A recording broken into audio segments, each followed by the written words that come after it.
நடைபெற்று முடிந்த சட்டமன்ற தேர்தலில் 5 லட்சத்திற்கும் மேலானோர் நோட்டாவை தேர்ந்தெடுத்துள்ளனர்.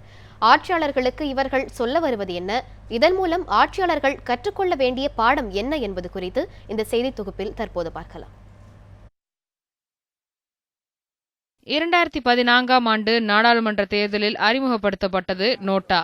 தேர்தலில் நிற்கும் வேட்பாளர்கள் யாரையும் பிடிக்கவில்லை என்ற கருத்தை வாக்காளர்கள் வெளிப்படுத்துவதற்கான வாய்ப்புதான் நோட்டா. அண்மையில் நடந்த சட்டமன்ற தேர்தலில் தமிழகத்தில் நோட்டாவுக்கு 1.3% வாக்குகள் பதிவாகியுள்ளன. அதாவது 5.6 லட்சத்துக்கும் மேற்பட்டோர் வாக்களித்துள்ளனர். கேரளா, மேற்கு வங்கம், அஸ்ஸாம் ஆகிய மாநிலங்களிலும் நடைபெற்று முடிந்த சட்டமன்ற தேர்தலில் 1%க்கும் மேலானவர்கள் நோட்டாவுக்கு வாக்களித்துள்ளனர். தமிழகத்தில் 22 தொகுதிகளில் வெற்றி பெற்ற வேட்பாளரின் வாக்கு வித்தியாசத்தை விட நோட்டாவுக்கு அதிக வாக்குகள் கிடைத்திருப்பது அதிர்ச்சி அளிக்கும் தகவலாக உள்ளது. அதிகரிக்கும் நோட்டாவை பற்றிய விழிப்புணர்வே நோட்டாவுக்கு அதிக வாக்குகள் கிடைத்ததற்கான காரணம் என்கிறார் மூத்த பத்திரிகையாளர் வெங்கடேஷ். இதனை ஒரு அறிகுறியாக எடுத்துக்கொண்டு கட்சிகள் நேர்மையான, மக்கள் விரும்பும் வேட்பாளர்களை நிறுத்த வேண்டும் என்கிறார் அவர். 3% வாக்கு நோட்டாக்கு விழுந்திருக்கு. இதுக்கான முக்கியமான ஒரு செய்தி என்னன்னா, இது எங்களுக்கு இந்த ஆட்சியாளர்கள் மேல், இங்க இருக்கக்கூடிய அரசியல்வாதிகள் மேல், அவர்கள் வைக்கக்கூடிய கொள்கைகள் மேல் எங்களுக்கு நம்பிக்கை இல்லை. எங்களுக்கு நம்பிக்கையானவர்கள் வெளியே இருந்து வர வேண்டும் அல்லது புதிதாக தோன்ற வேண்டும் என்ற ஒரு எதிர்பார்ப்பை தான் அவர்கள் தெரிவிக்கிறார்கள்.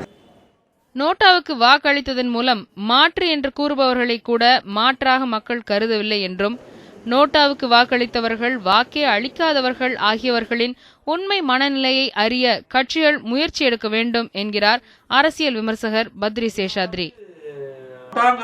மாற்று என்று சொல்பவர்கள் மீதுமான ஒரு விமர்சனமாக தான் பார்க்கணும். வெறும் திமுக அதிமுக மேலான விமர்சனம் மட்டும் இல்லை. அப்ப இந்த மாதிரியான வாக்காளர்கள் யாரு, அவர்களோடு என்ன மாதிரியான உரையாடல் ஏற்படுத்தணும் அப்படிங்கறது எல்லா கட்சிகளுமே பார்க்கணும். இதை விட இன்னொன்று நமக்கு தெரியாத அல்லது ரொம்ப தெளிவாக தெரியாத ஒன்று, வாக்கை அளிக்காதவர்கள் இருக்காங்க இல்லையா, அவர்கள் என்ன காரணங்களுக்காக வாக்களிக்கல. நோட்டாவினால் எந்தவித அரசியல் விளைவும் இல்லாத போது நோட்டாவுக்கு வாக்களிப்பது வீண் என்கிறார் எழுத்தாளர் ஓவியா. நோட்டாவினால என்ன அரசியல் விளைவை ஏற்படுத்த முடியும்? இன்னைக்கு நோட்டாவுக்கு அரசியல் ரீதியா ஏதாவது ஒரு வலு கொடுக்கப்பட்டு இருக்கிறதா? எனக்கு யாரையும் பிடிக்காது அப்படின்னு சொல்றதே ஒரு சரியான விஷயமா எனக்கு தராது.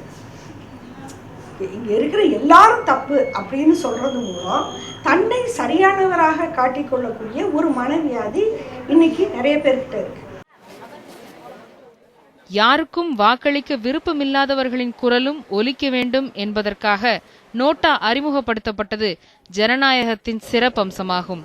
ஆனால் இந்நேரத்தில் நோட்டாவுக்கு வாக்களியுங்கள் என்று பிரச்சாரம் செய்வதை விட மக்கள் நோட்டாவை தேர்ந்தெடுக்காமல் இருக்க அரசியல் கட்சிகளும் சமூகமும் என்ன செய்வதென்று யோசிக்க வேண்டும் என்பதே பல்வேறு தரப்பினரின் எதிர்பார்ப்பாக உள்ளது.